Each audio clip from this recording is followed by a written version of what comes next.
Anda TV menebar hikmah, bersandar Al-Quran dan As-Sunnah.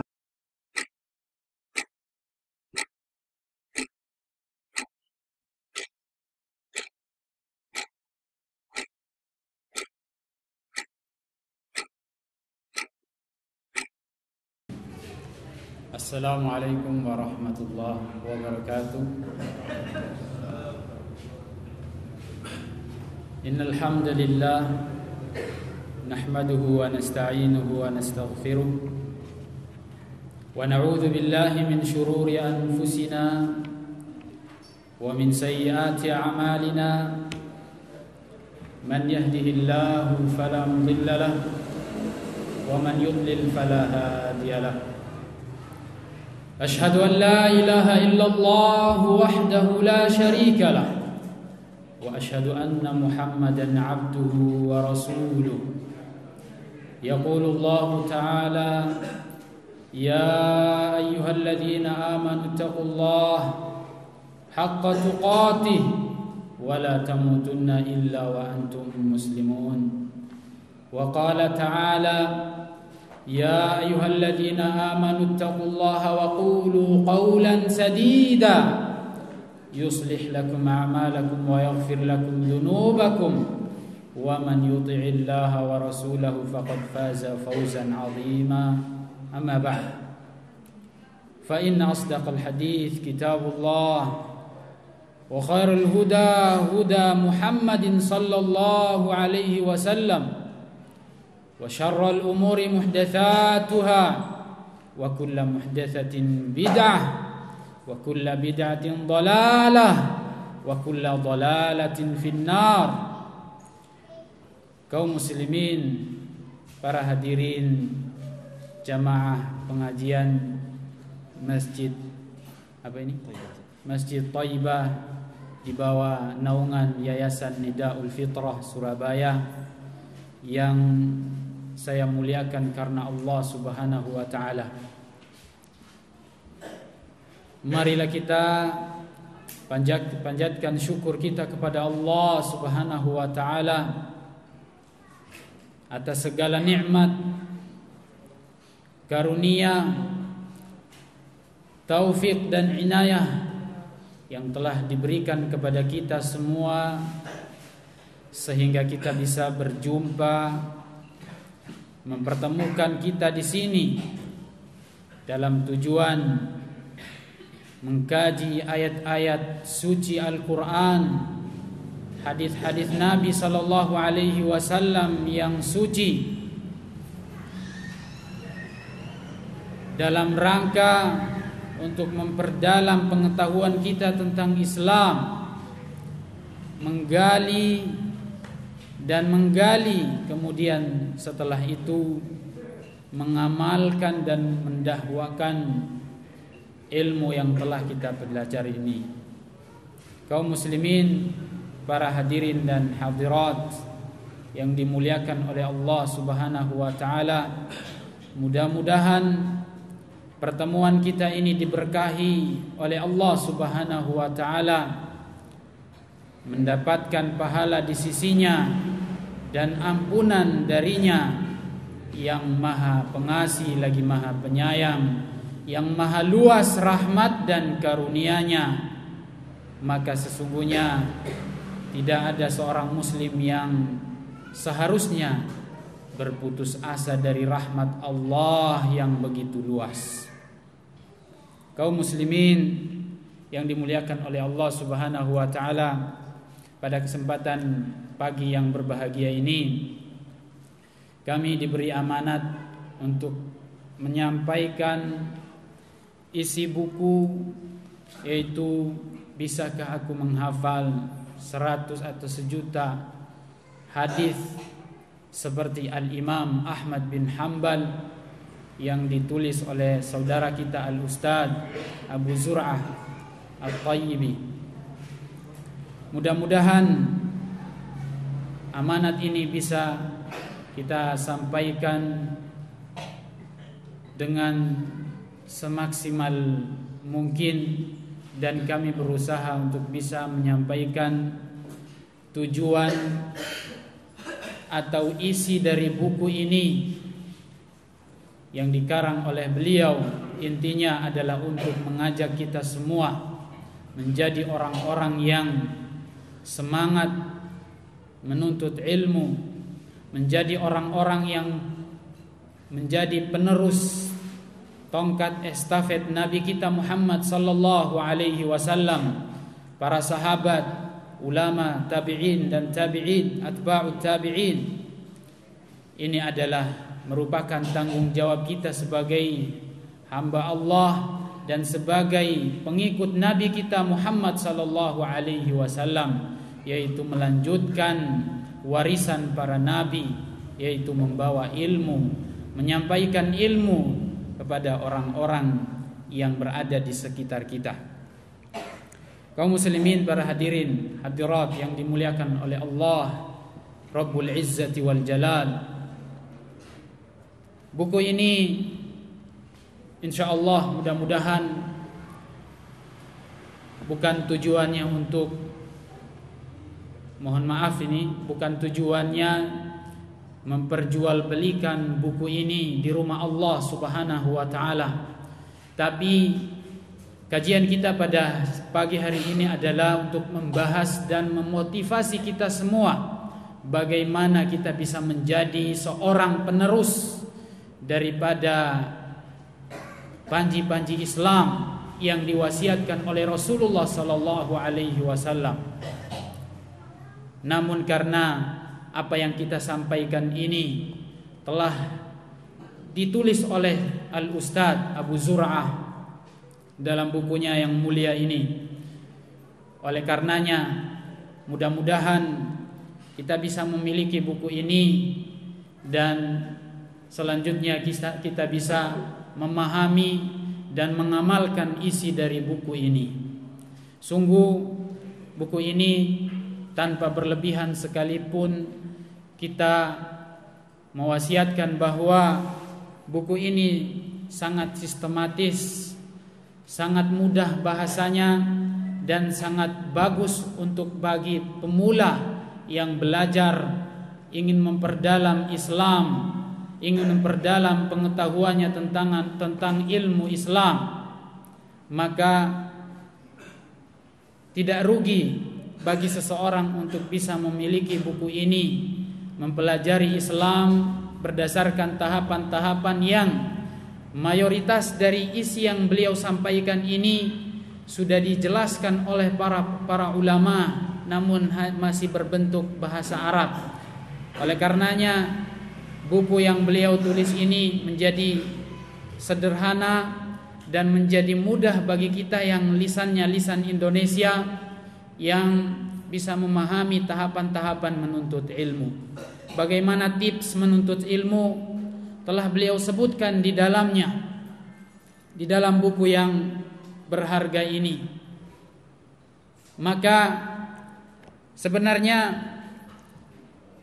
kalau kita membahas buku ini dari awal sampai selesai, maka mungkin waktu kita tidak akan cukup menjelaskan satu persatu atau poin per poin, maka cukup dan tidaknya itu tergantung orang yang menyampaikan secepat mungkin. Dan kalau kita menyampaikan dengan durasi yang cepat, maka kita tidak akan paham dan apa yang menjadi kandungan buku ini atau tujuan dari buku ini mungkin belum bisa tersampaikan. Oleh karenanya pada kesempatan pagi hari ini kita akan hanya bisa menyampaikan sedikit dari kandungan buku ini, yaitu 2 bab terakhir dari buku ini. Karena inti dari buku ini adalah ingin memotivasi kita menjadi seorang talibul ilm, seorang penuntut ilmu yang insyaallah profesional, menjadi seorang pencari ilmu yang bisa melangkah dengan benar, yang mana pesan itu disampaikan pada bab yang ketiga dan bab keempat. Bab-bab sebelumnya adalah tips dan bagaimana langkah-langkah yang harus ditempuh oleh seorang penuntut ilmu, yaitu penuntut ilmu pemula. Maka insya Allah kita semua ketika membaca tips-tips yang disampaikan oleh penulis dari awal buku ini sampai bab ketiga, insya Allah sangat sederhana sekali dan sangat mudah bagi kita untuk memahaminya. Maka dari itu kita akan langsung membahas inti dari pesan buku ini pada bab yang ketiga, yang membahas tentang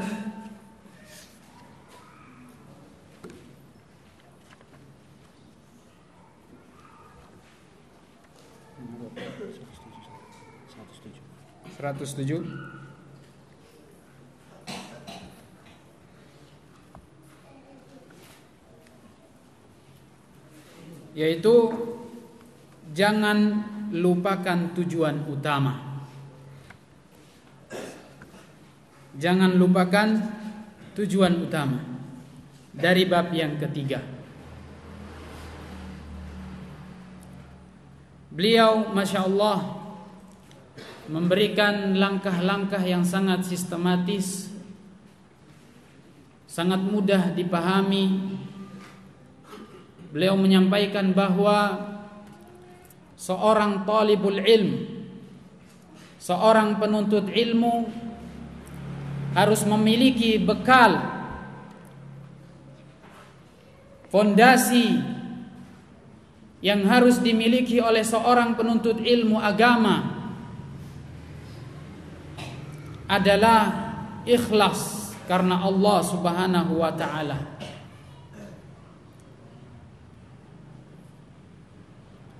Beliau memulai dengan mengatakan bahwa musuh kita setan itu adalah makhluk yang sangat cerdik, yang sangat pintar mengelabui manusia, menjerumuskan seseorang dengan cara merusak niat dan maksud seseorang menuntut ilmu. Kita semua di sini insya Allah adalah orang-orang yang punya semangat menuntut ilmu. Karena antum semua hadir di sini, maka punya semangat untuk menuntut ilmu. Lain halnya dengan orang-orang di luar sana yang tidak punya semangat dan bisa jadi tidak mau tahu untuk belajar ilmu. Mungkin bagi mereka keikhlasan itu adalah bukan sesuatu yang berharga, tidak memiliki kedudukan. Tapi sungguh keikhlasan itu sangat berharga sekali bagi orang-orang penuntut ilmu, orang-orang yang ingin belajar Islam. Ikhlas adalah kunci yang sangat berharga bagi seorang talibul ilm. Ketahuilah, ilmu itu adalah ibadah. Dalam muqaddimah beliau sudah disampaikan, kita semua tahu bahwa ilmu itu adalah ibadah. Ibadah yang paling mulia. Dengan ilmu Allah mengangkat derajat orang-orang yang berilmu. Yarfa'illahu alladhina amanu minkum walladhina utul ilma darajat. Sesungguhnya Allah Subhanahu wa ta'ala mengangkat derajat orang-orang yang beriman beberapa derajat. Dan siapa? Orang-orang yang berilmu. Oleh karenanya orang yang berilmu itu memiliki derajat yang sangat tinggi dibandingkan orang-orang jahil, orang-orang yang tidak tahu dengan Islam. Oleh karenanya, jika setan berhasil mempengaruhi orang-orang yang berilmu, mengelabui mereka dan menjerumuskan mereka kepada jurang maksiat, adalah sesuatu yang sangat, bagi setan adalah sesuatu yang sangat berharga, karena dia telah menjerumuskan seorang yang memegang nyawa orang-orang muslim yang lain. Ketahuilah, seseorang yang berilmu, penuntut ilmu, kalau sudah bisa dipegang oleh setan, maka dia berbahagia. Apabila sudah dijerumuskan dan dikelabui, maka setan berbahagia dan tertawa, bisa menyesatkan dan bisa merusak niatnya. Kenapa? Karena orang yang berilmu itu di tangan mereka adalah panji-panji Islam. Merekalah yang membawa dan menyebarkan Islam ini. Kalau setan bisa merusak mereka, maka dengan mudah orang bisa sesat. Dengan mudah orang bisa masuk neraka. Oleh karenanya, setan itu mengambil dari hati dulu. Niat seseorang dihancurkan, dibakar habis-habisnya agar tidak bisa hidup, agar tidak bisa ikhlas kepada Allah Subhanahu wa taala di dalam menuntut ilmu.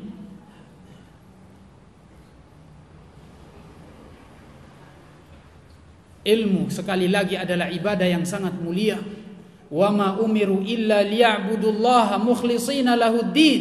Kita ketahui ini perintah bagi kita untuk beribadah kepada Allah Subhanahu wa taala, mengikhlaskan ibadah kita kepada Allah Subhanahu wa taala. Kita dituntut dalam semua ibadah adalah ikhlas. Begitu juga ilmu. Ketika kita menuntut ilmu, kita dituntut, diwajibkan untuk mengikhlaskan niat kita kepada Allah Subhanahu wa taala. Maka setan masuk di sini, berusaha sekuat mungkin untuk mengelabui manusia, menyesatkan mereka dari niat, membuat mereka menjadi orang-orang pria, menjadikan orang-orang yang suka dipandang dan didengar oleh orang lain. Jadi sebenarnya ikhlas ini sangat berat bagi orang-orang yang sudah menimba ilmu, apalagi para ustadz. Ikhlas itu sangat berat. Al-Imam Sufyan Ats-Tsauri mengatakan bahwasanya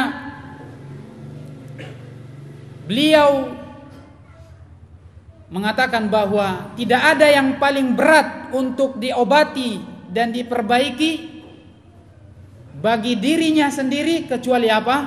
Hati, niat.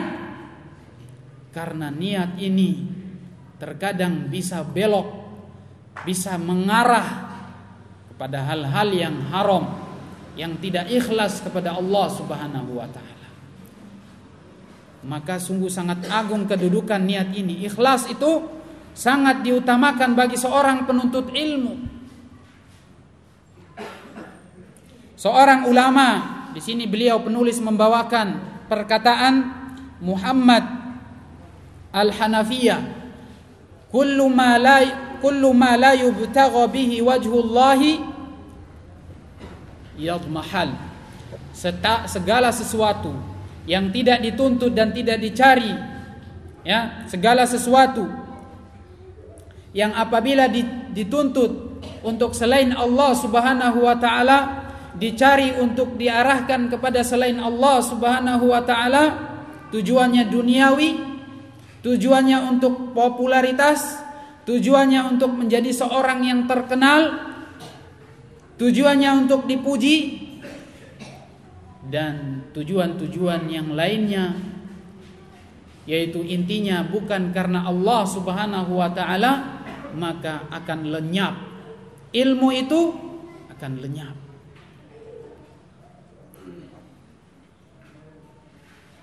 Sesungguhnya ilmu itu adalah amalan yang mulia, amalan yang besar.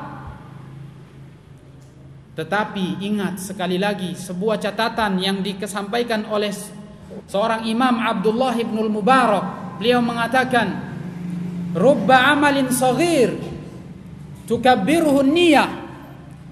Betapa banyak amal yang sedikit dan kecil tetapi bisa menjadi besar karena niat yang mulia.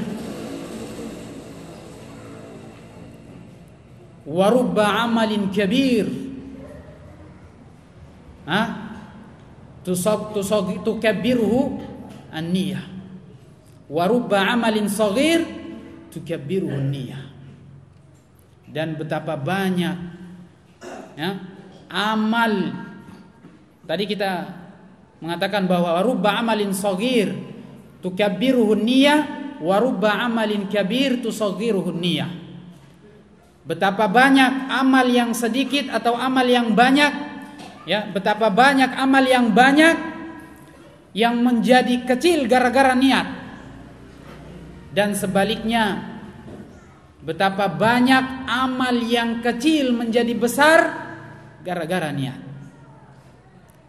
Oleh karenanya, jika niatnya mantap, niatnya bagus, ikhlas karena Allah Subhanahu wa ta'ala, sekalipun amalan itu adalah amalan kecil, maka akan menjadi mulia, menjadi besar, dan akan menjadi besar pula pahalanya.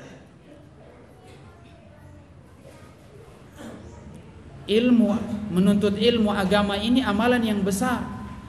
Tapi kalau dikotori dengan niat riya, dipengaruhi, dinodai dengan riya, maka bukan lagi kecil. Ilmu itu sudah bukan lagi kecil, atau pahala keagungan ilmu ini bukan lagi menjadi kecil, tapi bisa jadi apa? Kebinasaan. Binasa orang yang tidak ikhlas. Justru dengan niat itu tadi, yang walaupun amalannya itu amalan yang besar, yang agung, dia bisa binasa gara-gara niatnya. Bukan hanya sekedar mengecilkan keagungan ilmu, tapi membinasakan pelakunya.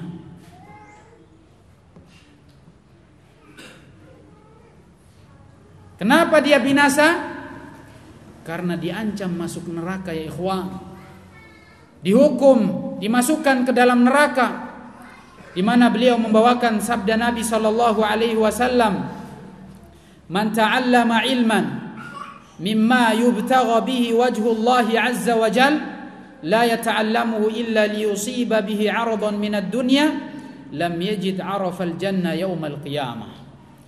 Barang siapa yang menuntut ilmu, yang mana ilmu itu seharusnya dituntut untuk mencari ridha Allah, mencari wajah Allah Subhanahu wa ta'ala, kemudian dicari untuk tujuan duniawi, maka dia tidak akan mencium bau surga. Artinya apa? Dia akan masuk ke dalam neraka, akan diseret masuk ke dalam neraka. Dan ketahuilah ya ikhwan, para ulama adalah orang yang paling pertama masuk ke dalam neraka. Para ustadz, mereka adalah orang yang paling pertama masuk ke dalam neraka. Di mana setelah itu beliau penulis membawakan sebuah hadis yang panjang, bercerita tentang 3 orang yang hebat. Yang pertama, seorang mujahid, seorang yang berperang di jalan Allah. Ustushhida, dia mati syahid katanya. Dalam hadis yang panjang beliau bawakan di sini, bercerita tentang 3 model manusia. Yang pertama dibakar di dalam neraka gara-gara mereka tidak ikhlas. Kuncinya, sebabnya karena mereka tidak ikhlas kepada Allah Subhanahu wa ta'ala. Yang pertama adalah seorang yang berperang di jalan Allah, ustushhid. Katanya dia mati syahid, tapi ternyata setelah diselidiki, dia adalah orang yang riya. Ingin dikatakan sebagai apa? Jari. Dikatakan sebagai orang yang berani, pahlawan. Tapi kata Allah Subhanahu wa ta'ala di hari kiamat, Allah membantah, kadzabt, kau dusta, kau bohong, bahwa dulu kamu berperang agar dikatakan engkau seorang pemberani, hebat berperang, jagoan, pahlawan. kemudian diseret masuk dalam neraka. Datang orang yang kedua adalah orang yang berilmu, orang yang belajar Al-Quran. Hati-hati, yang hafal Al-Quran, yang hafal hadis, tapi kalau tujuannya untuk dianggap sebagai ustadz, dianggap sebagai syekh, dianggap sebagai orang alim,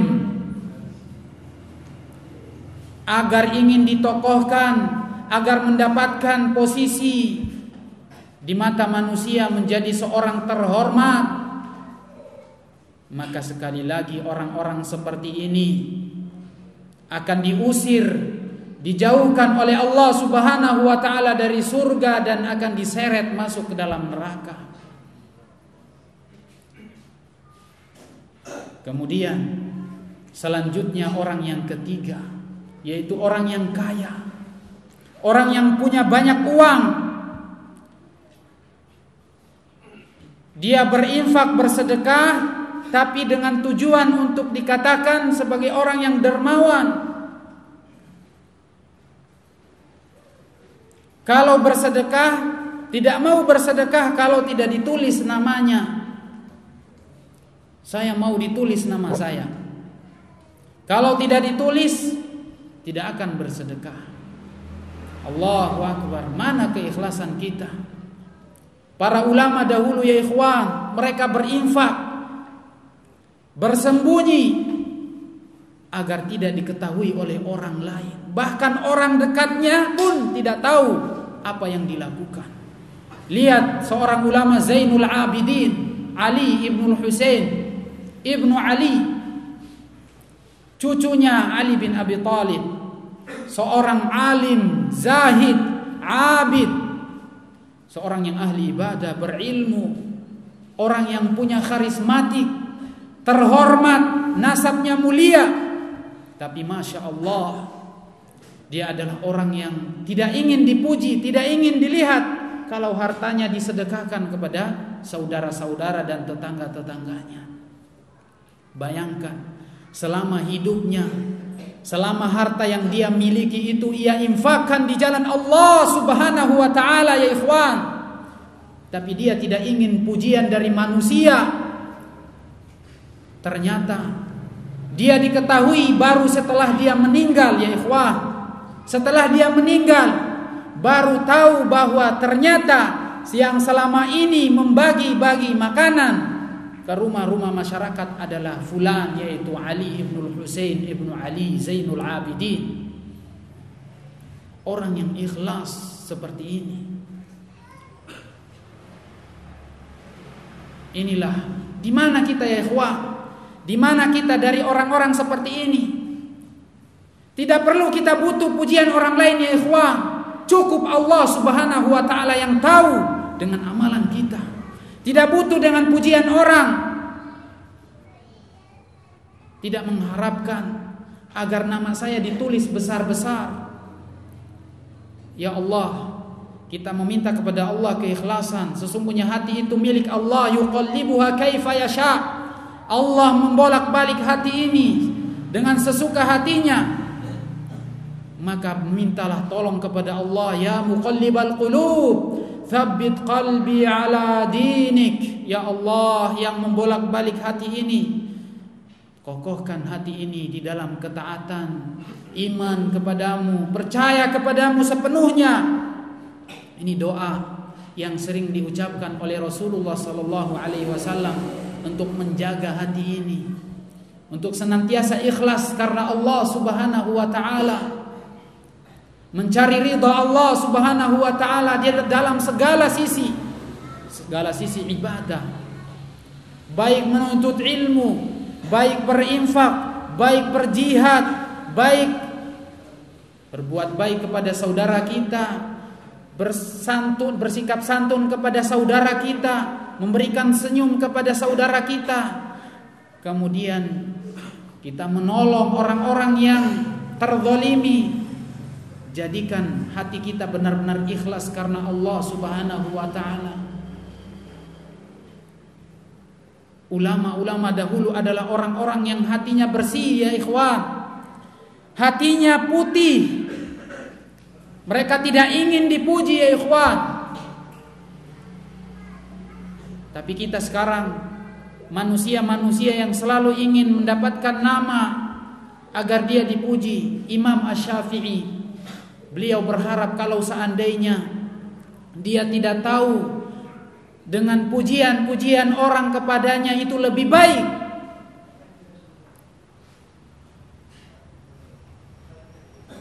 itu lebih baik daripada dia disanjung-sanjung. Lebih baik dia sembunyikan ilmunya, ya, lebih baik ilmunya disembunyikan daripada ilmunya disampaikan kemudian dia dipuji sebagai orang alim, seorang yang berilmu.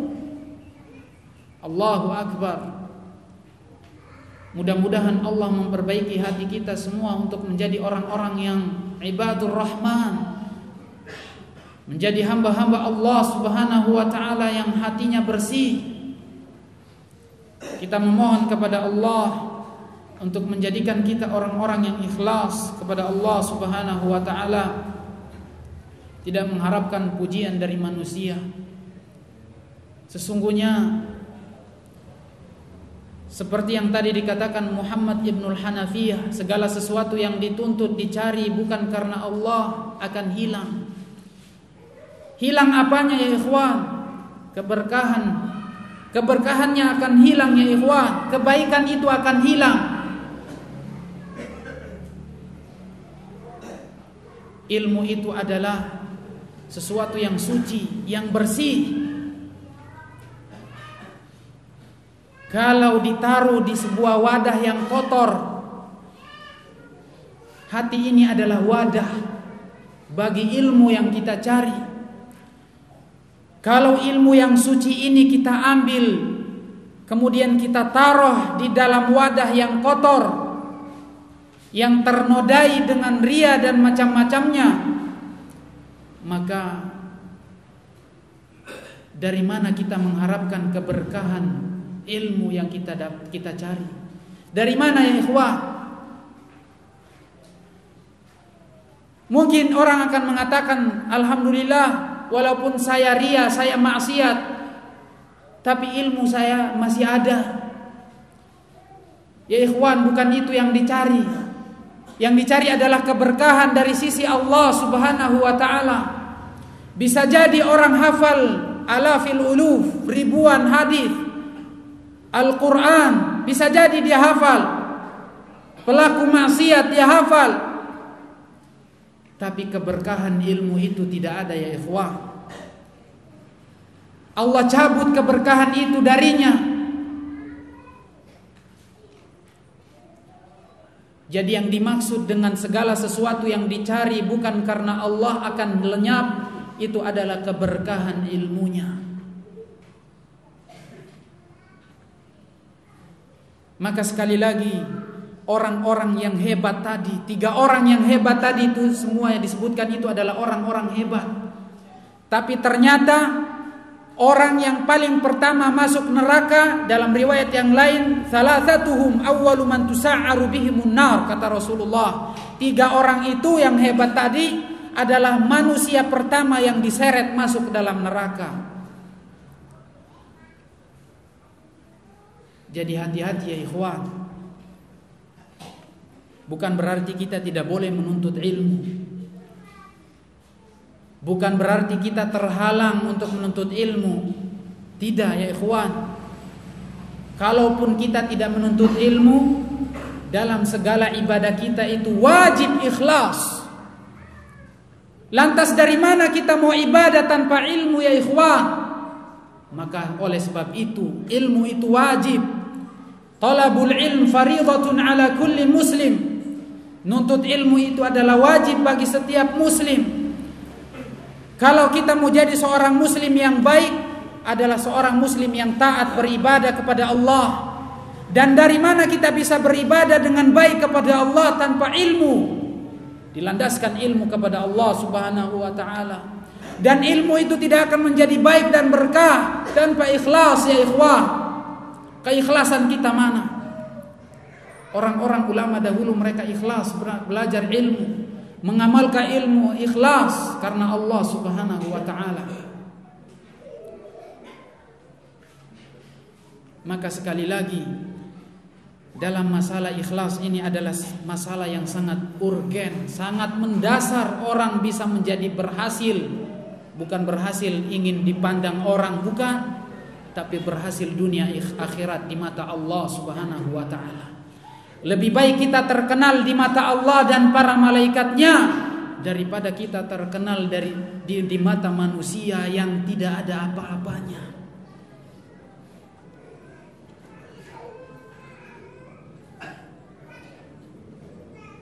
Kalau kita terkenal, kita ingin mencari, kalau kita ingin mencari ridha Allah, maka kita akan terkenal di mata Allah, di mata para malaikat, dan juga di mata manusia. Tapi kalau kita ingin terkenal di mata manusia, maka kita tidak akan terkenal di mata Allah, tidak terkenal di mata malaikat, dan tidak pula di mata manusia. Maka lebih hina lagi. Maka ya ikhwan, al-ikhlas. Ibadah itu harus ikhlas karena Allah Subhanahu wa taala. Mencari ridha Allah.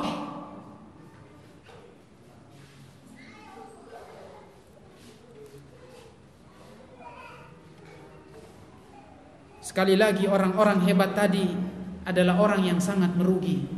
Orang yang sangat rugi ya ikhwan. Dia sudah yakin, percaya diri bahwa dialah yang berhasil.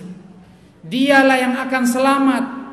Tapi ternyata dia orang yang pertama masuk ke neraka. Orang yang pertama dibakar di dalam neraka. Dia terlalu bangga dengan apa yang dia miliki, terlalu bangga dengan ilmu yang dia miliki, terlalu bangga dengan harta yang dia miliki, dan terlalu bangga dengan keberanian dia. Mana tawadhu kita ya ikhwah? Mana sifat tawadhu kita di hadapan orang? Bukankah dengan tawadhu itu Allah akan mengangkat derajat kita? Man tawadha'a lillahi rafa'ahu Allah. Wa ma tawadha'a 'abdun lillahi illa rafa'ahu. Allah. Dan tidaklah seorang hamba yang tawadhu di hadapan Allah Subhanahu wa taala melainkan Allah akan angkat derajatnya. Logikanya, kalau orang yang tawadhu, orang yang rendah, ingin merendahkan diri katanya, ya, orang yang tidak melihat atau memandang, tidak mengharapkan kerendahan di hadapan Allah Subhanahu wa taala dan hanya mengharapkan pujian manusia, maka dia tidak akan mendapatkan apa-apa. Allah akan menghinakan dia.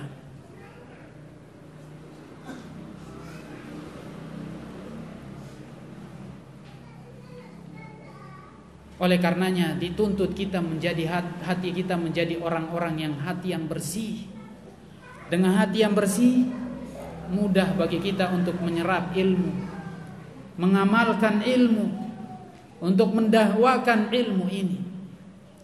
Dalam sebuah perkataan Utsman bin Affan yang diriwayatkan oleh Imam Ibnul Mubarak, disebutkan oleh Ibnul Mubarak dalam kitabnya Az-Zuhud, beliau pernah mengatakan, wallahi law tahurat qulubul ibad ma syaba'at min kalami rabbikum. Beliau mengatakan, wallahi law taharat qulubul ibadi ma syaba'at min kalami rabbikum. Demi Allah, beliau bersumpah, kalau seandainya hati-hati manusia, hati-hati hambanya suci bersih, maka ayat-ayat suci Quran, hadis-hadis Nabi yang suci itu akan senantiasa masuk ke dalam hatinya. Dan hati ini tidak akan pernah puas kalau hati ini sudah suci. Hati tidak akan pernah puas dari apa? Dari kalami rabbikum, dari firman-firman Allah Subhanahu wa ta'ala. Kalau hati sudah bersih, terlepas dari riya, terlepas dari sombong, terlepas dari ujub dan segala sifat yang bertumpuk pada hati ini, sifat-sifat yang buruk ini terlepas dari hati, maka hati ini tidak akan pernah puas dari ayat-ayat suci Quran dan hadis-hadis Nabi sallallahu alaihi wasallam. Ini wasiat yang sangat agung, wasiat yang sangat mulia. Segala sesuatu itu adalah hati, ya ikhwan. Kita ingin menjadi hamba-hamba Allah yang baik adalah hati. Hati kita adalah kunci keselamatan seseorang, karena hatilah yang mengendalikan. Hati yang mengendalikan jasad seorang manusia. Idza saluhal jasad kullu. Kalau hati ini baik, maka akan baik semuanya. Semua kita hafal hadis arba'in, ya, yang disebutkan di dalamnya bahwa ada segumpal daging yang ada di dalam tubuh manusia. Kalau dia baik, maka akan baik semua anggota tubuhnya. Dan dia akan berpikir cerdas. Dia akan melakukan dan berkata dengan apa-apa yang diridhai oleh Allah Subhanahu wa ta'ala. Tapi kalau kita kotori hati ini dengan dosa, maka jangan harap ilmu itu akan masuk ke dalam hati ini. Jangan harap ilmu itu akan menyerap dalam hati kita. Ya ikhwan, ilmu itu dalam hati, bukan di pikiran, ya ikhwan. Bukan di otak saja, tapi ilmu itu setelah masuk ke otak, dia masuk tertancap di dalam hati, sehingga ilmu itu akan menghiasi diri seseorang kemudian diamalkan. Kalau kita kotori hati ini dengan maksiat, maka jangan berharap ilmu itu akan masuk. Innal abda idza akhta'at, idza adznaba khati'atan, nuqitat fi qalbihi nuqtatun sauda, kata Rasulullah sallallahu alaihi wasallam. Kalau seorang hamba itu bermaksiat, berbuat dosa, maka akan ditorehkan dalam hatinya satu bintik hitam, satu noda. Satu dosa, riya, ujub, bangga, apalagi maksiat-maksiat yang lain dilakukan, maka hati itu akan kotor. Hati itu akan kotor.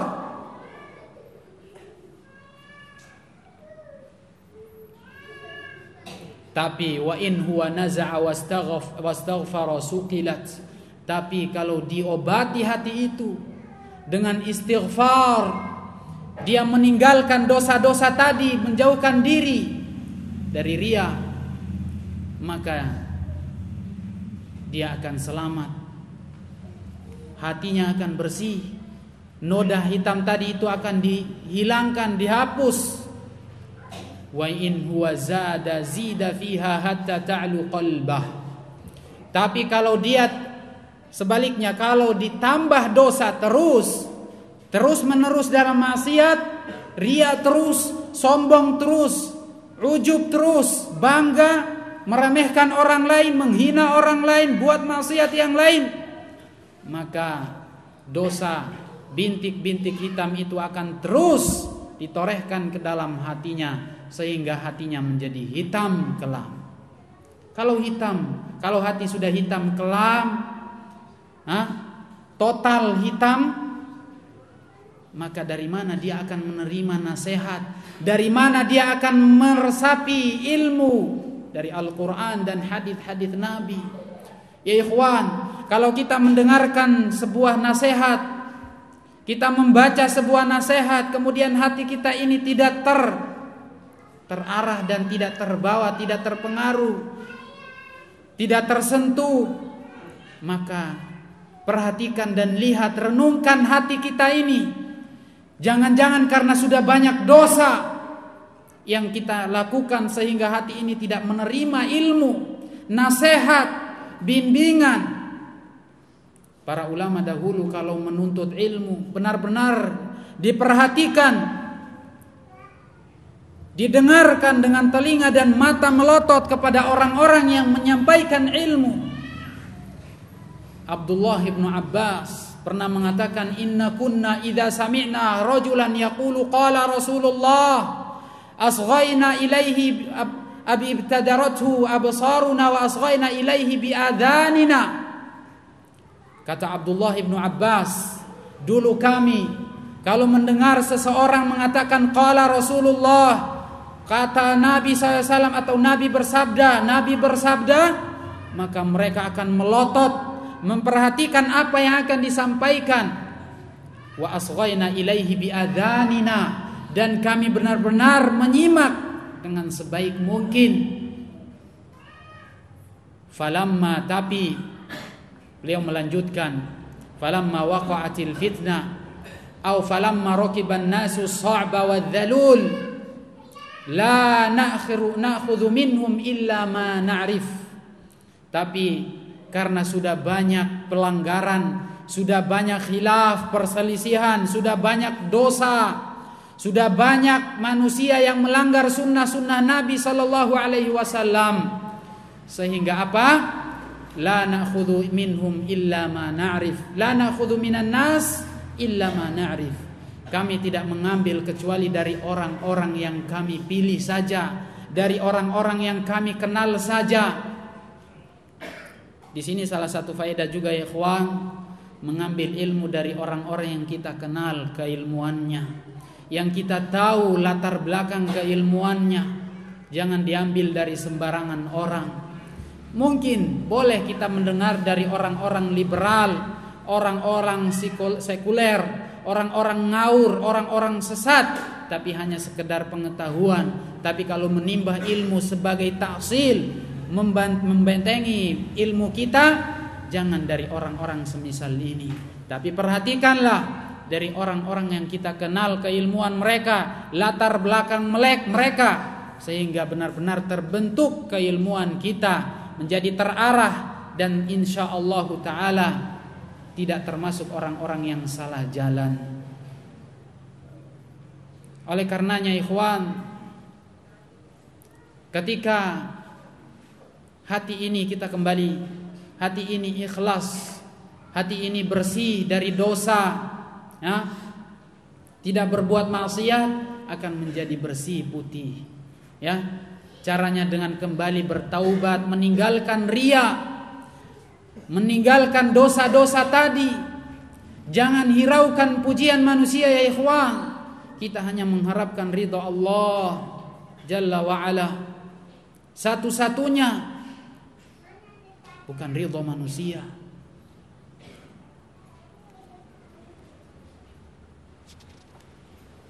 Di sini beliau menyampaikan terus bagaimana kita harus ikhlas ya ikhwan. Beliau penulis mengatakan bagaimana caranya agar kita ikhlas karena Allah dengan menuntut ilmu. Beliau menyampaikan beberapa perkataan, nasihat-nasihat para ulama, di antaranya Ibnu Jama'ah Al-Kinani. Beliau mengatakan niat yang baik dalam menuntut ilmu adalah bila bertujuan untuk mencari keridhaan Allah. Itu kunci. Satu-satunya adalah ridha Allah. Untuk mengamalkannya, jadi bukan sekedar hanya berilmu pikiran saja. Ilmu yang tidak diamalkan itu karena ilmu yang hanya sekedar wawasan ya ikhwan, hanya diperdebatkan di meja-meja forum-forum diskusi saja. Tujuan mereka adalah untuk memperdebatkan dan ingin mengelabui manusia saja. Itu adalah ilmu yang tidak karena Allah, tidak ikhlas, tidak mencari ridha Allah. Mereka lebih bangga kalau hanya sebagai bahan diskusi saja, yang ujung-ujungnya membuat kalau seorang pendengarnya orang pemula, dia bisa sesat gara-gara diskusi tadi. Karena hanya sekedar memperbincangkan dan mempermasalahkan, memasukkan syubhat, pikiran-pikiran yang rancu, kemudian setelah itu tidak diamalkan. Karena memang tidak ada ujungnya. Mereka yang diperdebatkan itu adalah permasalahan-permasalahan yang sebenarnya sudah selesai urusannya, kemudian diungkit kembali dan dipermasalahkan. Contohnya misalnya kalau kita hidup di kalangan kampus, insya Allah di sini adalah mahasiswa semua, tidak asing lagi bagi orang-orang yang hidup di kampus kalau seseorang yang berpenampilan berjenggot, laki-laki, ya, kemudian celana ngatung,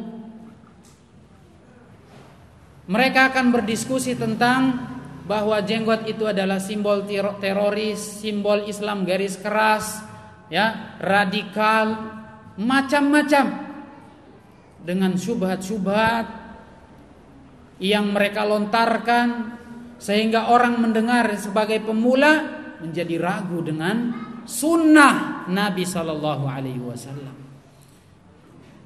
Ya ikhwan, siapa yang lebih pintar dari kita? Nabi atau kita ya ikhwan? Nabi Muhammad Sallallahu Alaihi Wasallam lebih pintar, lebih cerdas, lebih baik, lebih dijamin masuk surga daripada kita yang nasibnya tidak tahu. Mungkin bisa jadi kita ini adalah orang yang masuk di akar neraka, tapi kita bangga, sombong, seakan sedunia dia yang paling berilmu, menyombongkan dengan syubhat, dengan pikiran-pikiran yang kotor, yang rancu tadi. Dikatakan dia hebat karena bisa mengalahkan orang yang penampilannya jenggotan, ya, bisa mengalahkan ketika berdebat, dia mengalahkan orang yang jenggotan. Ya ikhwan, kita tidak perlu untuk kalah menang di atas forum debat itu. Yang kita perlukan adalah sam' wa ta'ah, sedengar dan taat. Wa ma atakumur rasulu fakhudhuhu wa ma nahakum anhu fantahu. Apa yang dibawa oleh Rasul ambillah, dan apa yang dilarang tinggalkan. Itu yang kita butuhkan. Madza ajabtumul mursalin? Apa yang kalian telah lakukan dari apa yang dibawa oleh para rasul dan nabi? Sudah seberapa besar kontribusi kita, sumbangsi kita seberapa besar terhadap sunnah ini? Apa pengaruh kita di dalam sunnah ini ya ikhwan? Walaupun kita tidak butuh pujian orang lain, tapi apa yang telah kita persembahkan untuk sunnah Nabi Sallallahu Alaihi Wasallam? Mereka justru bukan memberikan kontribusi, tapi mengotori, merusak pikiran dan pemahaman kaum muslimin yang suci, yang mengikuti sunnah Nabi Sallallahu Alaihi Wasallam. Tentunya Nabi Sallallahu Alaihi Wasallam yang sudah dijamin masuk surga berkata senantiasa dengan dibimbing dari Allah Subhanahu wa taala, mana mungkin salah. Kalau kita mengatakan jenggot ini misalnya adalah ajaran Islam garis keras, ajaran Islam yang nyeleneh, ajaran Islam yang salah kaprah, maka Anda telah tega mengatakan Nabi kita Muhammad adalah orang yang keliru, orang yang salah, orang yang sesat. Karena Nabi kita berjenggot ya ikhwan. Jenggot beliau tebal.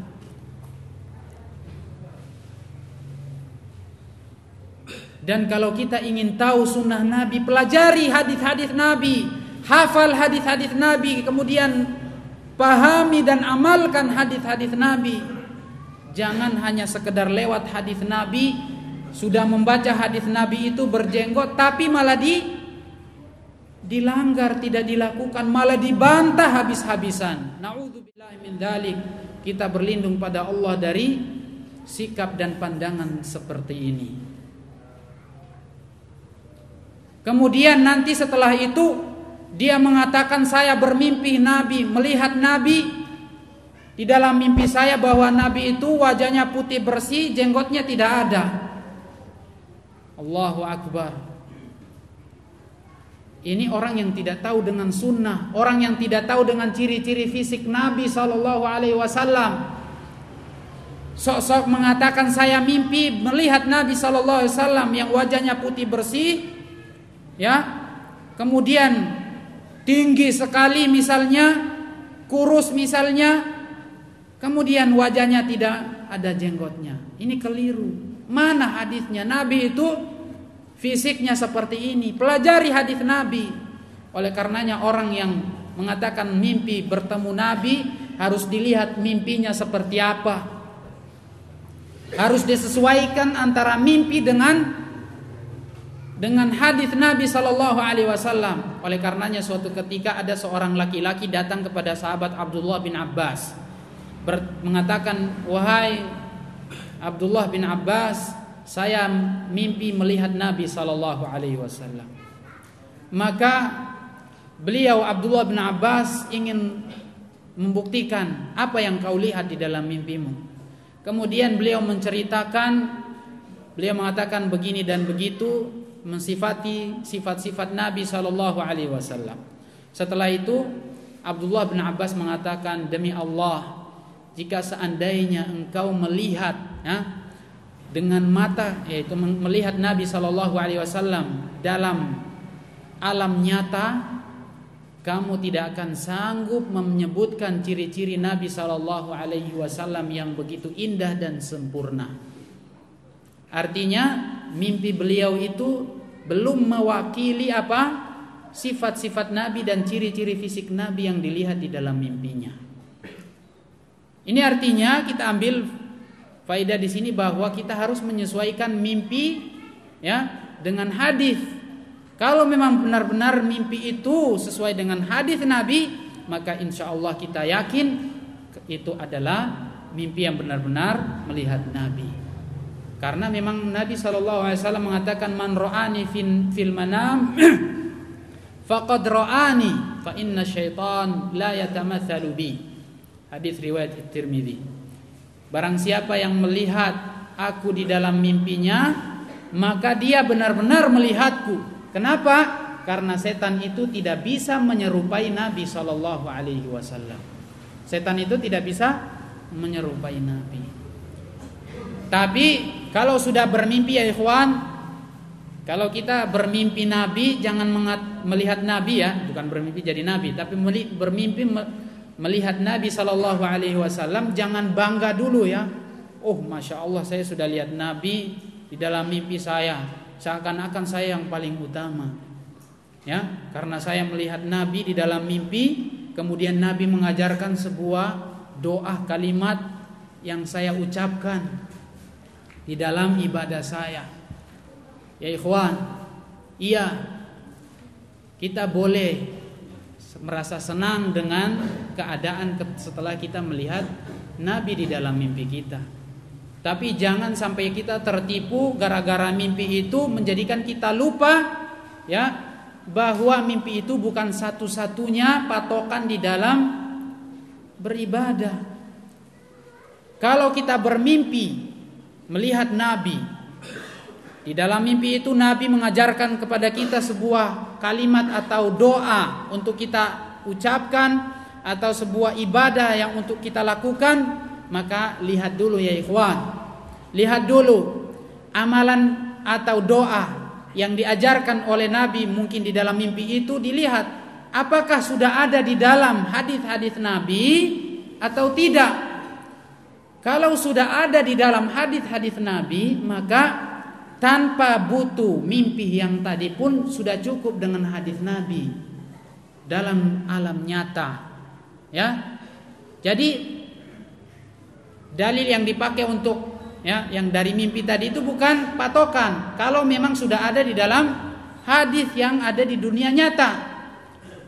Kemudian kalau mimpi tadi itu isinya membawa ajaran baru, doa-doa baru, misalnya, ya, doa khusus di dalam tahajud misalnya, ya, atau zikir khusus, dibaca pagi dan sore khusus bagi dia katanya. Maka hati-hati ya ikhwan, agama ini sudah sempurna. Agama itu sudah sempurna, tidak perlu lagi dengan tambahan mimpi, walaupun sekalipun itu dari mana? Dari Nabi.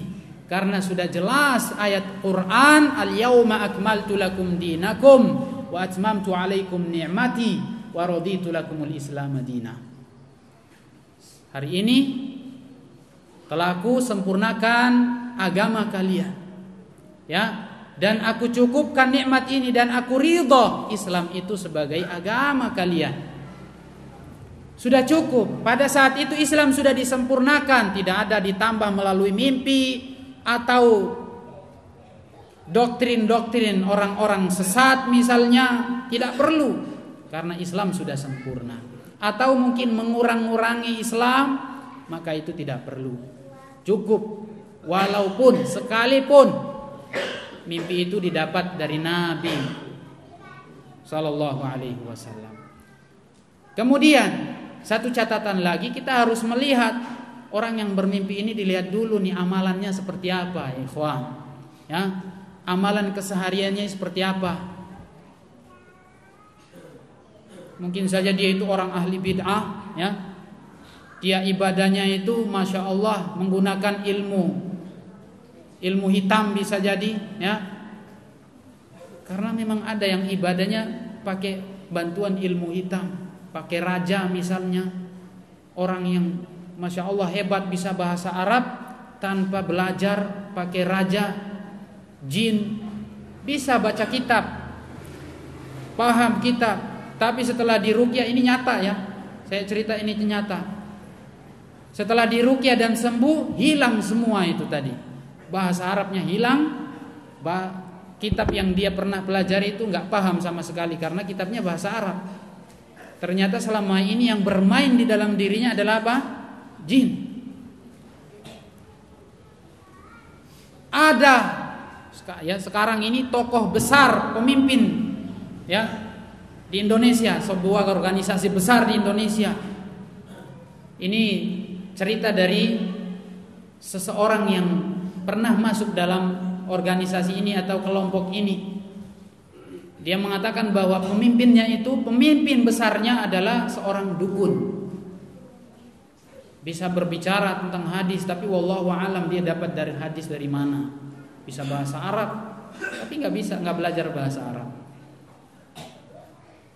Ada, kita tidak perlu sebutkan. Tapi hati-hati saja kalau ya, makanya kita harus tahu dulu belajar Islam itu dari mana, kita nimbah ilmu itu dari siapa. Makanya Abdullah ibnul Mubarak pernah mengatakan al-isnadu minad din, laula al-isnadu laqala man syaa ma syaa. Alhamdulillah, ini Abdullah bin Mubarak mengatakan sanad, ya, ilmu sanad itu, mengambil hadis berdasarkan sanad itu adalah bagian dari agama. Artinya bahwa orang yang mempelajari Islam itu harus berdasarkan guru, dari gurunya, dan gurunya mengambil dari gurunya, kemudian gurunya mengambil dari orang yang di atasnya. Itu adalah Islam. Inilah perkataan Abdullah bin Mubarak, al-isnadu minad din. Ya, rantai perguruan, ya, rantai perguruan mengambil Islam itu harus terus runtun sampai ke atas, sampai ke Nabi kita Muhammad sallallahu alaihi wasallam. Kalau tidak demikian, kata beliau, laqala man syaa ma syaa, maka orang akan mengatakan dengan sesuka hatinya.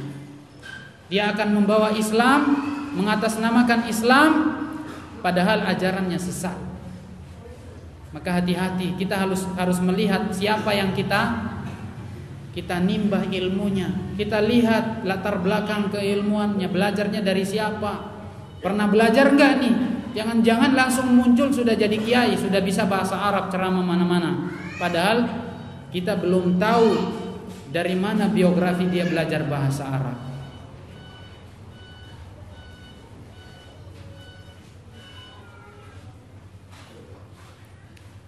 Maka sekali lagi di sini beliau membawakan perkataan seorang Imam Ibnu Jama'ah Al-Kinani.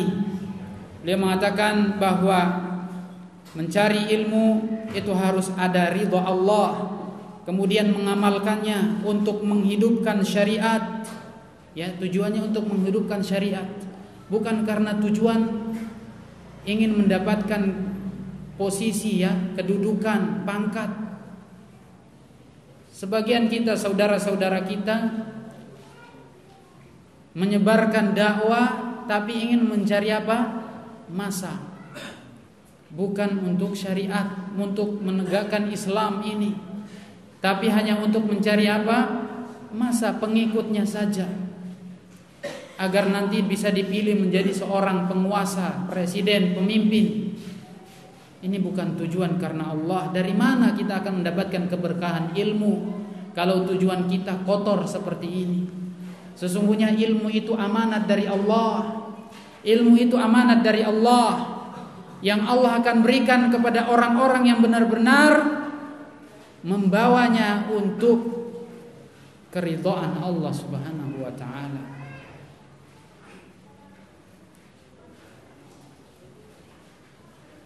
Kita diamanati untuk menyampaikan amanat ini kepada orangnya, tetapi ternyata kita mengkhianati amanat itu, kita sampaikan kepada orang lain, pasti kita akan marah. Ilmu itu adalah amanat dari Allah yang diberikan kepada orang-orang pilihan. Maka kita ini insya Allah adalah orang-orang yang dipilih oleh Allah untuk menyampaikan ilmu hadis-hadis Nabi SAW. 20 menit lagi. Maka ini perkataan wasiat beliau yang sangat mulia, kita bisa membacanya. Kemudian selanjutnya poin yang kedua adalah mengamalkan ilmu. Mengamalkan ilmu ini adalah merupakan langkah selanjutnya daripada setelah kita ikhlas menuntut ilmu. Setelah kita ikhlas di dalam menuntut ilmu, maka kita harus mengamalkan ilmu itu. Karena kata orang Arab, al-ilmu bila amal kasyajarati bila thamar. Ilmu tidak disertai dengan amal bagaikan pohon yang tidak memiliki buah. Ya, baik itu pohon yang memang tabiatnya dia berbuah, atau pohon yang sama sekali tidak berbuah. Ya, coba kita lihat, kalau pohon yang memang tabiatnya berbuah, mangga misalnya, ya, kemudian suatu ketika dia tidak mendatangkan buah, nah, tidak ada gunanya itu kita tanam di depan rumah kita, tebang saja, nggak ada faedahnya. Itu juga pohon-pohon yang biasa yang memang tidak ada buahnya, mungkin sebagai apa? Sebagai tempat kita untuk berteduh, itu saja faedahnya.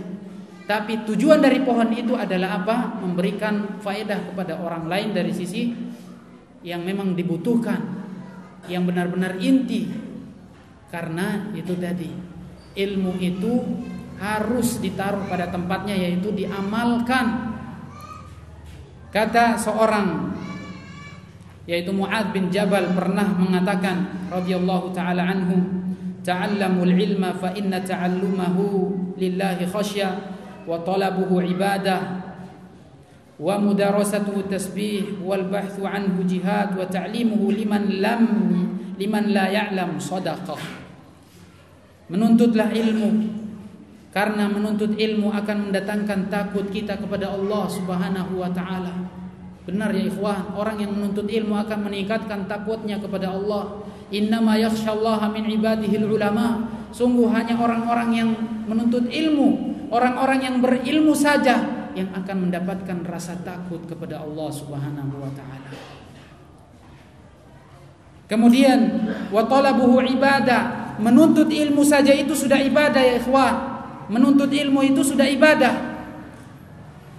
Wa mudarasatuhu tasbih, saling mudarasah, diskusi di antara kita untuk mencari kebenaran. Ada yang tidak jelas didiskusikan agar bisa mendapatkan hasil, bisa mendatangkan kepahaman di antara kita. Itu adalah tasbih. Tasbih itu apa? Kalimat subhanallah walhamdulillah, Ya. Ini kalimat tasbih itu adalah sebuah kalimat yang ringan di lisan, ya. Pendek, singkat, ringan di lisan, tapi apa? Muhbub habibatani ila rahman, yang sangat dicintai oleh Allah, thaqilatani fil mizan, yang mana timbangannya sangat berat di sisi Allah Subhanahu wa taala. Wal bahthu anhu jihad, kita mencari ilmu itu adalah jihad fi sabilillah, seperti yang dicantumkan oleh penulis di sini juga. Man kharaja min baitihi li talabil ilmi kana fi sabilillah hatta yarji'. Orang yang keluar dari rumah menuntut ilmu akan berada di jalan Allah seperti berjihad sampai dia kembali ke rumahnya. Itu orang mujahid. Hadis ini diriwayatkan oleh Imam At-Tirmidzi. Kemudian beliau mengatakan wa ta'limuhu lima la ya'lam shadaqah. Mengajarkan kepada orang itu adalah sedekah. Wa badluhu li ahlihi qurbah. Kemudian kita berdakwah, ya. Kita mengamalkan. Nah, ini sekalian kita gabung dengan poin yang ketiga, ya. Poin yang ketiga itu berdakwah setelah kita berilmu, ya. Poin yang ketiga itu yaitu setelah kita mengamalkan untuk kita sendiri, kemudian kita amalkan dengan cara apa? Menyampaikan ilmu ini kepada orang lain, karena ilmu ini adalah warisan para nabi yang harus disampaikan kepada orang setelah kita. Para ulama tidak mewariskan emas dan perak, uang dan yang lainnya, tetapi mereka hanya mewariskan ilmu. Wallah, barang siapa yang ambil, demi Allah, siapa yang ambil warisan para nabi ini, maka dia telah mendapatkan kemuliaan, keberuntungan yang tidak ada bandingannya. Ini warisan para nabi, ya ikhwan.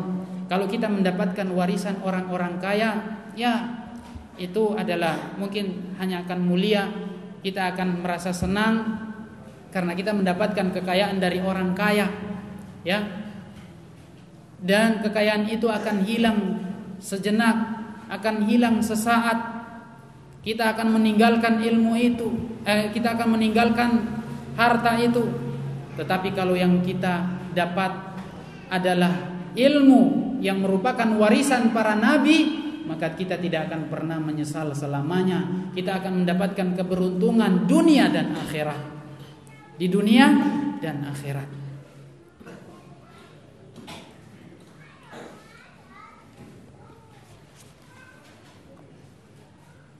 Penulis di sini membawakan sebuah perkataan Sufyan Ats-Tsauri. Beliau mengatakan innama yutlabul ilmu liyuttaqa Allah bihi famin thamma fuddila falaula dzalika lakana kasairil asya. Beliau mengatakan, Imam Sufyan Ats-Tsauri, sesungguhnya ilmu itu dicari untuk bisa mendekatkan diri kepada Allah Subhanahu wa taala. Oleh karenanya dengan inilah seseorang yang menuntut ilmu akan dimuliakan, diutamakan. Falaula dzalik lakana kasairil asya. Kalau bukan karena dengan amal, maka tidak ada bedanya orang yang tidak berilmu dengan orang yang berilmu, ya ikhwan. Apa bedanya kita yang sudah menuntut ilmu kemudian tidak ada amalan dengan orang yang benar-benar tidak menuntut ilmu? Ya. Oleh karenanya ada sebuah perkataan yang berharga dari seorang ulama, bahwa kalau ilmu ini dituntut untuk bukan karena ibadah kepada Allah Subhanahu wa taala, maka merupakan sebuah kebinasaan, sebuah kerugian yang harus disesali dan harus ditakziah, harus disedihkan oleh seseorang yang tidak mengamalkan ilmunya. Maka sungguh ya ikhwan, al-ilmu tanpa amal, ilmu tanpa diamalkan maka tidak ada gunanya. Mathalul alim alladhi yu'allimun nasa al-khaira wa yansa nafsahu kamathalis siraji yudhi'u lin-nasi wa yahriqu nafsahu. Beliau membawakan sabda Nabi sallallahu alaihi wasallam yang artinya permisalan orang yang berilmu, yang mengamalkan, mengajarkan ilmu itu kepada orang lain, kebaikan, wa yansa nafsahu, kemudian dia lupa dirinya sendiri, seperti lampu yang menyinari orang lain tapi membakar dirinya sendiri. Ya, jangan menjadi seperti lilin menyinari orang lain tapi membakar diri sendiri.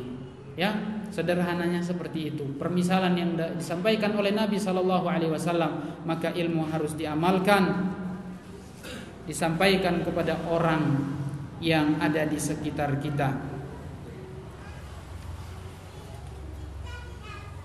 Masih ada waktu sampai jam berapa? 10 menit. Tinggal 10 menit lagi. Ini sudah kita gabung dengan poin yang terakhir adalah mengajar dan berdakwah kepada orang yang ada di sekitar kita. Sungguh keutamaan orang yang tadi, ya, orang yang menuntut ilmu dengan modal keikhlasan, kemudian dia mengamalkan untuk dirinya sendiri, apalagi untuk diajarkan, berdakwah maksudnya kepada orang lain, maka sungguh dia akan mendapatkan keutamaan yang sangat besar. Man da'a, kata Nabi SAW, man da'a ila hudan kana lahu minal ajri mithlu ujuri man tabi'ahu la yanqusu dzalika min ujurihim syai'a. Barang siapa yang mengajak manusia kepada sebuah kebaikan, maka dia akan mendapatkan pahala seperti pahala orang-orang yang mengamalkan, seperti pahala orang-orang yang mengamalkan ilmu atau kebaikan yang disampaikan oleh orang tersebut. Pahalanya tidak dikurangi sedikit pun. Pahala orang yang tadi itu tidak terkurangi, dan dia juga mendapatkan pahala yang sama, yaitu seorang guru, seorang ustadz, seorang mubaligh, seorang yang menyampaikan ilmu, dia tidak akan rugi, dan bahkan dia mendapatkan pahala dari orang yang mengamalkan ilmu itu semisal atau sama dengan orang yang mengamalkannya, tanpa dikurangi sedikit pun. Maka sekali lagi, ilmu akan menjadi petaka bagi kita, bagi orang yang mengajarkan, apabila dia tidak mengajarkan dan tidak mendakwakan kepada orang lain.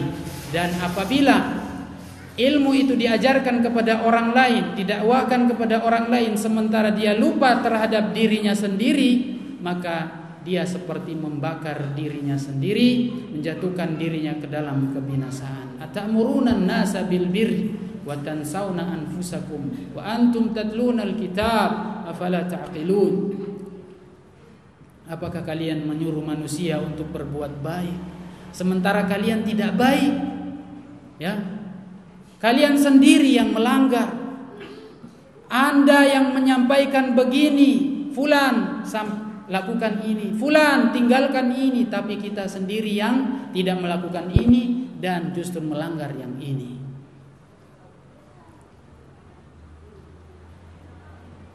Kabura maqtan 'indallahi an taqulu ma la taf'alun. Sungguh sangat besar kemurkaan Allah bagi orang-orang yang mengatakan kebaikan, mengajak kebaikan tapi tidak melakukannya. Murka dari Allah Subhanahu wa taala. Tapi nanti jangan, kalau di akhirat sana ada yang masuk surga, ya, si ustadznya malah mungkin masuk neraka, ya. Jangan diejek, ya. Loh, tuh ustadznya tuh yang masuk dulu di dunia ngajak kita kebaikan, tapi dia malah yang masuk neraka. Kalau kita mengalami demikian, jangan diejek ustadznya, ya, kasihan, malu nanti. Hah? Tapi insya Allah mudah-mudahan kita meminta keikhlasan kepada Allah Subhanahu wa taala untuk mengaruniai keikhlasan kepada kita mengamalkan ilmu yang menjadi panji Islam dan menjadi warisan para nabi ini, ilmu yang suci yang diajarkan dari Allah Subhanahu wa taala Rabbul Izzati wal Jalal. Sampaikan ilmu ini, ambil ilmu ini dan sampaikan ilmu ini sebagaimana amanat ini diberikan kepada kita. Sekali lagi, ilmu itu dari Allah, suci, dan hanya diberikan kepada orang-orang yang baik, Jadi kalau hati kita ini kotor, jangan bangga dengan, atau jangan merasa senang, atau jangan merasa aman kalau kita ini orang yang akan selamat, orang yang akan bahagia. Walaupun mungkin dia merasa dia sudah berilmu, tapi amalannya tidak ada, bisa jadi, ya, karena ilmu itu tujuannya bukan karena untuk pamer-pameran, untuk mengumpulkan ilmu tapi tidak diamalkan. Ilmu adalah harus diamalkan. Itu adalah yang paling inti dari ilmu seseorang. Tentunya jangan lupakan tadi tahapan-tahapan tadi dan motivasi-motivasi tadi, jangan dilupakan agar kita benar-benar berjalan di atas ilmu yang diridhai oleh Allah Subhanahu wa taala. Ilmu itu cahaya, dan ilmu itu tidak akan diberikan kepada orang-orang yang rajin maksiat. Seperti wasiat Imam Waqi' kepada muridnya Asy-Syafi'i. Ya, ketika beliau Imam Syafi'i datang kepada gurunya ini meminta nasihat karena gara-gara satu dosa yang dia lakukan. Ketika Imam Syafi'i pergi ke pasar, tidak sengaja tersingkap aurat seorang wanita. Kemudian terpaksa melihat, sehingga dengan itu hafalannya hilang. Allahu Akbar. Maka setelah dia pulang disampaikan kepada gurunya, saya melihat ini, saya sudah mendapatkan musibah besar, hafalan saya lupa gara-gara saya ini melihat aurat karena terpaksa tadi. Maka Imam Waqi' berwasiat, inna hadzal ilma nur wa nurullahi la yuhda li'asin. Sesungguhnya ilmu itu adalah cahaya, dan cahaya Allah itu tidak akan diberikan kepada orang-orang yang rajin maksiat. Maka di sini sebagai akhirnya, insyaallah mudah-mudahan Allah Subhanahu wa taala menjadikan kita orang-orang yang semangat menuntut ilmu, menghafal hadis, Quran, firman Allah Subhanahu wa taala yang paling utama, yang harus kita cari, yang harus kita hafal. Sesungguhnya kita sebagai penuntut ilmu seharusnya jangan merasa puas dengan ilmu yang luasnya begitu luas, tidak terhitung luasnya. Maka ambillah ilmu, timbahlah ilmu ini sampai kita mati. Timbahlah ilmu ini sampai kita mati. Ada sebuah perkataan Abdullah bin Mas'ud, beliau mengatakan, man humani la yashba'ani sahibul ilmu wa sahibud dunya. Ada dua orang yang selalu tamak. Ada dua model manusia yang senantiasa tidak pernah kenyang. Siapa mereka? Yaitu seorang penuntut ilmu. Dan siapa? Seorang penuntut dan pemburu dunia. Ya, orang yang menuntut ilmu senantiasa tidak akan pernah puas, karena ilmu itu manis rasanya ya ikhwan. Ilmu itu manis. Ilmu itu indah, sangat manis. Kalau kita benar-benar menyelam di dalam ilmu ini, dalam lautan ilmu, maka kita akan tidak pernah bisa, tidak akan bisa tidur nyenyak, Kita akan terus mencari dan menggali ilmu dan menghafal apa yang menjadi wasiat-wasiat Allah dan Rasul-Nya. Begitu juga orang yang cari dunia, dia tidak akan pernah puas. Ketahuilah para ulama dahulu ya ikhwan, Imam Malik, Imam Al-Laits bin Sa'ad, Abdullah bin Mubarak, Al-Fudail bin Iyad, para ulama-ulama hadis besar itu, mereka adalah orang-orang besar, orang-orang mulia yang mencari ilmu yang waktu mereka habis karena menghafal hadis. Kita bisa baca sendiri dalam tulisan ini, beliau menyampaikan beberapa para ulama hadis yang menghafal ribuan hadis, puluhan ribu hadis, jutaan hadis yang dihafal oleh mereka. Bisakah kita? Bisa insyaallah. Mereka manusia, kita juga manusia. Ikhwan, ada manusia-manusia zaman sekarang ini yang menghafal Sahih Bukhari cuman dalam 45 hari. Sahih Bukhari dan Muslim dihafal dalam jangka waktu 45 hari ya ikhwan. Ini keutamaan yang sangat besar. Mungkin orang mengatakan ini kecerdasan yang Allah berikan kepada fulan itu. Tapi tidak mustahil ya ikhwan, dengan usaha. Ya, orang-orang dahulu, para ulama dahulu itu orang-orang besar. Laith bin Sa'ad, dia seorang pedagang ya ikhwan. Seorang pedagang, dia juga berbisnis, tapi dia hafal 20.000 hadis dihafal.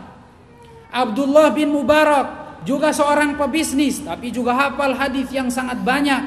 Coba kita lihat, kalau kita hafal hadis, kita membaca hadis-hadis Nabi, senantiasa kita membaca nama-nama orang ini. Abdullah bin Mubarak, Fudail bin Iyad, Al-Laits bin Sa'ad, Malik bin Anas, Sufyan al-Thawri, Sufyan bin Uyainah, Muhammad bin Sirin, Abdullah bin Muhammad ibn Shihab az-Zuhri, dan yang lainnya. Mereka adalah orang-orang besar yang punya kesibukan, punya keluarga, yang mereka pun dulu tahu ilmu agama ini setelah mereka usia 20 tahun ke atas seperti kita-kita ini. Mereka manusia, tapi tidak ada bedanya insyaallah dalam masalah kecerdasan kita. Bahkan sebagian mereka bukan orang Arab. Imam Bukhari bukan orang Arab ya ikhwan. Dia orang Khurasan, orang Tajikistan, daerah-daerah Tantan sana. Tapi dia bisa menghafal hadis yang ribuan hadis dihafal, puluhan ribu dihafal oleh beliau. Salah satu kecanggihan kekuatan hafalan beliau ya ikhwan, ketika beliau diuji oleh 10 ulama hadis saat itu, masing-masing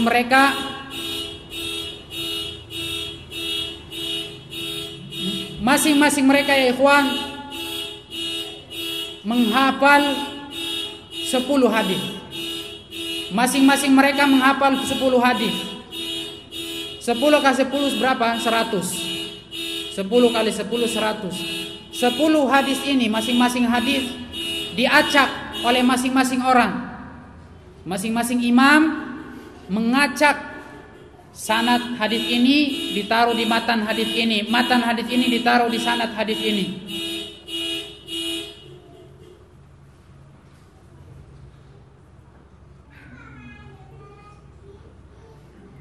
Baik ya ikhwan, salah satu kehebatan hafalan Imam Bukhari ya ikhwan, walaupun dia bukan orang Arab, dia diuji, dites hafalannya oleh 10 orang ulama hadis, yang masing-masing mereka membawa 10 hadis.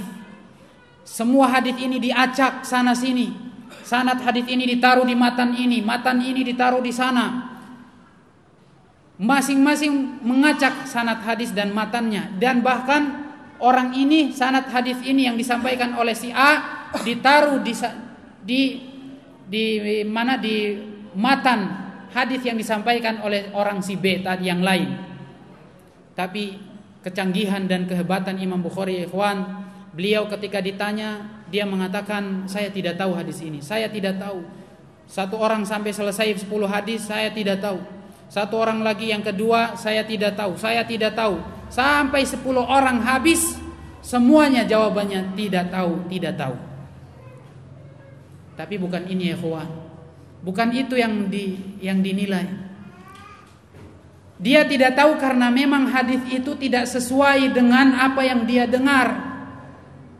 Kenapa? Karena hadis yang mereka acak tadi itu tidak pada tempatnya. Seharusnya sanad hadis ini ditaruh di matan di sini, sehingga semua hadis yang tadi diacak itu dikembalikan kepada posisinya. Itu kehebatan siapa? Imam Bukhari. 100 hadis, dan dia orang biasa, bukan orang Arab. Kita lihat juga ulama-ulama yang lain, mereka pedagang. Ya, jadi kita insya Allah walaupun pedagang, ya, sambil bisnis, jangan lupa hafal hadis ya ikhwan. Di sana ada hadis arba'in, di sini ada tahapannya. Setelah itu ada lu'lu' wal marjan, suruh hafal itu bertahap. Lu'lu' marjan itu insyaallah hadis riwayat Bukhari Muslim juga. Kemudian setelah itu mungkin Riyadhus Shalihin lebih besar sedikit. Kemudian pindah setelah itu mungkin kalau kita mampu Sahih Bukhari, kemudian Sahih Muslim kalau kita mampu. Ulama-ulama dahulu mereka juga orang biasa. Mereka juga menghafal hadis ketika sudah usia 20-an. Mungkin ya sebagian mereka adalah orang-orang yang benar-benar, mungkin tidak benar juga ya. Bisa jadi mereka juga background sebelumnya adalah orang-orang yang tidak benar. Ada seperti itu, ikhwan? Adakah seperti itu? Tapi kita jangan jadi preman dulu ya. Jangan jadi preman dulu baru hafal hadis, jangan. Insya Allah dari sekarang nggak ada masalah. Kalau yang sudah terlanjur dulu, mohon maaf, mungkin pernah jadi orang jahat, ya, baik akhlaknya, pokoknya macam-macamnya, tinggalkan itu dan mulai dari sekarang. Jadikan sisa hidup kita ini berkah, hanya untuk khidmah, menolong agama Allah Subhanahu wa taala. Dulu Fudail bin Iyad, ya ikhwan, Fudail bin Iyad, imam besar, muridnya Abdullah bin Mubarak, gurunya Imam Syafi'i. Dia adalah seorang preman, ya ikhwan, preman. Tapi dia menjadi seorang ulama hadis, penghafal hadis, orang yang terkenal. Bukan dia yang membanggakan diri, tapi orang kenal karena ilmunya. Tidak perlu membanggakan diri, tapi dia sudah terkenal karena memang dia berilmu, dia hebat. Yang awalnya dia adalah orang jahat, perampok. Tapi ya ikhwan, salah satu sebab taubat beliau adalah karena beliau saat itu dia jatuh cinta dengan seorang wanita. Dia ingin sekali untuk bisa mengambil kehormatan perempuan itu. Maka suatu malam beliau sudah bertekad bulat harus dilakukan. Tidak tanggung-tanggung dia berani loncat lewat pagar, ya, walaupun mungkin dulu nggak ada pagar seperti sekarang, ya. Diterobos rumahnya. Tapi ketika di tengah-tengah dia hendak melakukan itu, terdengar firman Allah Subhanahu wa taala, alam ya'ni lilladzina amanu an takhsha'a qulubuhum li dzikrillah. Tidakkah datang waktunya orang-orang yang beriman, yang ingat, takut kepada Allah Subhanahu wa taala? Belumkah saatnya kita takut dan taubat kepada Allah Subhanahu wa taala? Ketika dia mendengarkan firman ini, langsung jatuh dan dia berhenti, pergi, meninggalkan wanita yang sebelumnya sudah diwanti-wanti dan sudah direncanakan rencana buruk tadi. Tapi dengan hidayah petunjuk dari Allah Subhanahu wa taala, beliau terselamatkan dan menjadi orang yang terbaik di masanya, orang yang paling baik,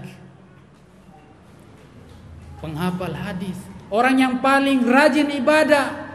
Para ulama menceritakan biografi beliau dalam Syiar A'lamin Nubala, bahkan dia termasuk orang yang paling penghafal hadis dalam generasi beliau.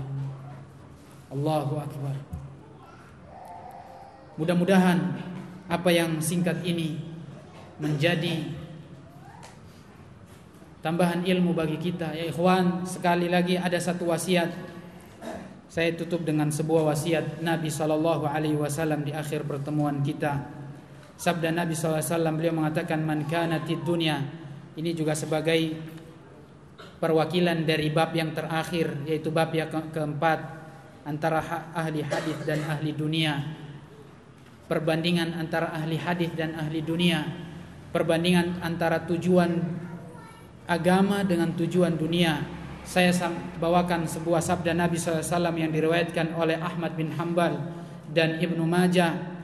Nabi bersabda, man kanatid dunya hammuhu farraqallahu amrahu wa ja'ala faqrahu baina 'ainaihi wa lam ya'tihi minad dunya illa ma kutiba lahu.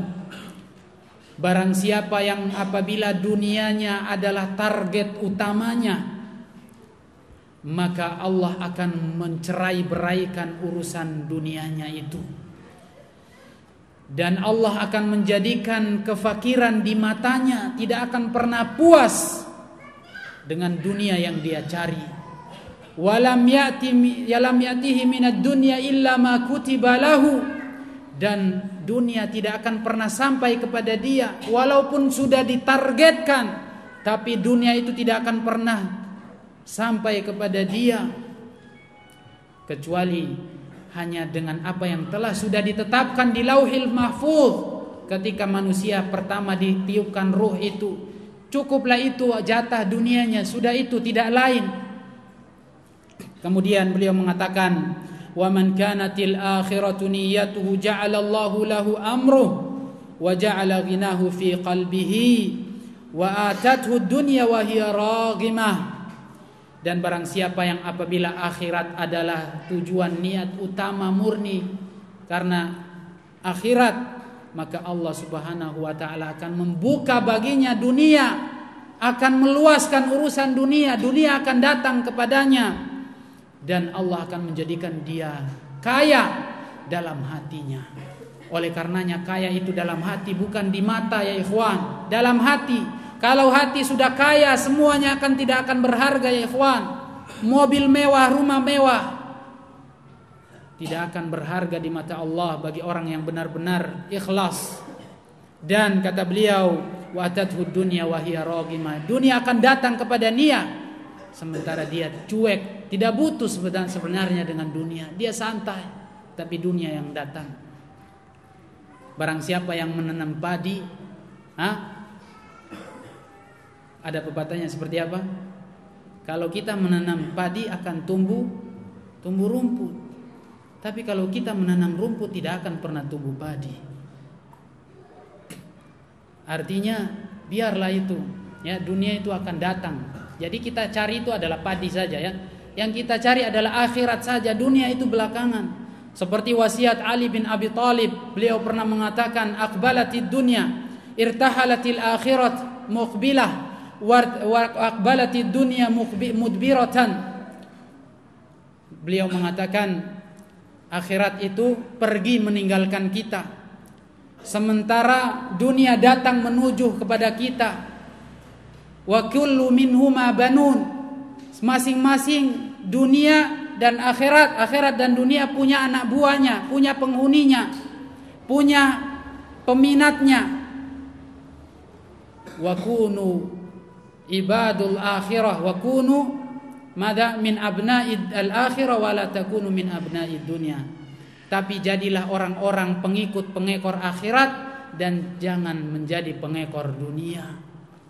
Al-yawma amal wala hisab wa ghadan hisabun wala amal.